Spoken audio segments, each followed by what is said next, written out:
好 DSE 2020Paper 1A 嘅 MC 第18條，跟住講個 topic 係 Unity of Command 嘅。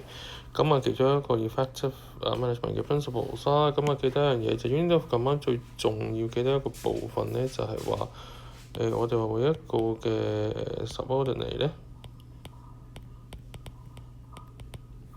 咁就係 report to only one嘅 superior 嘅，即係淨係一個啫。OK， 係啦。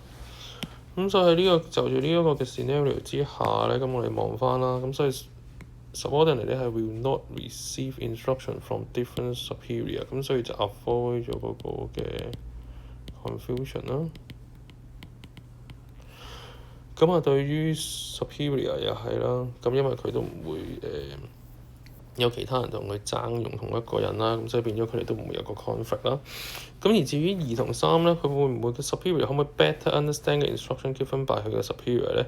咁呢個就好睇究竟個 superior 俾嗰個指示清唔清晰啦，同埋個 subordinate 佢個理解能力有幾高。咁所以呢個唔同 Unity of Command 咧係冇關係嘅。而第3都一樣啦，究竟佢哋可唔可以有一個好啲嘅關係咧？你見到呢個係講個關係啦。